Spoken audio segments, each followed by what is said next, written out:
Sharmila, cockroach Janata பார்ட்டியின் Delhi போராட்டத்தின் போது கைது செய்யப்பட்டவர்கள் மற்றும் எஃப்ஐஆர் பதிவு செய்தவர்களை முழுமையாக விடுவிக்க வேண்டும் என்ற நிபந்தனையின் அடிப்படையில் போராட்டம் விலக்கிக் கொள்ளப்பட்டது. ஆனால் நேற்று வரை அனைவரையும் விடுவிக்காத சூழ்நிலையில் இன்று உச்சநீதிமன்றத்தில் இந்த வழக்கு விசாரணைக்கு வந்தது. அப்போது குற்ற பின்னணி இல்லாத மாணவர்களை உடனடியாக விடுவிக்க இப்போது உச்சநீதிமன்றம் உத்தரவிட்டிருக்கிறது. இந்த சம்பவத்தில் தடியடி பிரயோகம் நடத்தப்பட்டதில் பல மாணவர்கள் காயமடைந்தார்கள். இதே போல மாணவர்களும் காவல்துறையினரை திருப்பி தாக்கியதில் மற்றும் அந்த மோதலில் கைது செய்யப்பட்ட மாணவர்கள் மீதான வழக்குகளை முழுமையாக வாபஸ் பெற வேண்டும் என நீதிமன்றத்தில் இந்த மனுதாரர் தரப்பில் கோரப்பட்டது. ஆனால் அந்த மனுவை விசாரித்த நீதிபதிகள் வழக்குகளை முழுமையாக வாபஸ் பெற இயலாது, ஏற்கனவே குற்றப்பின்னணி உள்ளவர்கள் இந்த போராட்டத்தில் ஊடுருவி அவர்கள் வன்முறையில் ஈடுபட முயன்றதாகவும் போராட்டத்தின் நடுவே கற்களுடன் வாகனங்கள் இருந்ததும் தெரிய வந்திருப்பதால் குற்ற பின்னணியோ வழக்கு பின்னணியோ இதற்கு முன்பு இல்லாத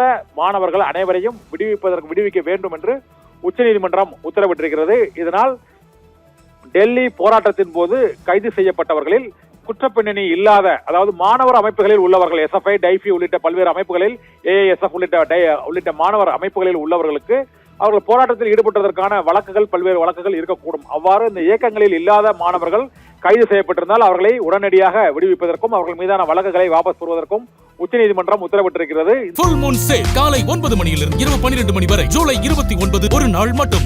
இந்த மாணவர்களை விடுவிக்காவிட்டால் அடுத்த கட்ட போராட்டத்தை நடத்த போவதாக காக்ரோச் ஜனதா பார்ட்டியின் நிறுவனர் அபிஜித் திப்கே ஏற்கனவே அறிவித்திருந்த சூழ்நிலையில் உச்சநீதிமன்றம் இந்த உத்தரவை இன்று பிறப்பித்திருக்கிறது. இதனால் குற்ற பின்னணி இல்லாத மாணவர்கள் இந்த நீட் வினாத்தாள் கசிவு போராட்டத்தில் ஈடுபட்ட சூழ்நிலையில் அவர்களை உடனடியாக விடுவிப்பதற்கு உச்சநீதிமன்றம் உத்தரவிட்டிருக்கிறது. இதனால் டெல்லி உள்ளிட்ட பல்வேறு மாநிலங்களிலும் இந்த போராட்டத்தின் போது கைது செய்யப்பட்டவர்கள், இந்த டெல்லியில் மட்டுமின்றி மற்ற மாநிலங்களில் போராட்டத்தின் போது கைது செய்யப்பட்டவர்களின் மற்ற பின்னணி தொடர்பாக ஆய்வு செய்யவும், மேலும் அவர்கள் கல்லூரியில் தற்போது பயிலும் மாணவர்களாக இருந்தால் உடனடியாக அவர்களை விடுவிக்க வேண்டும் என்றும் உச்சநீதிமன்றம் உத்தரவிட்டிருக்கிறது.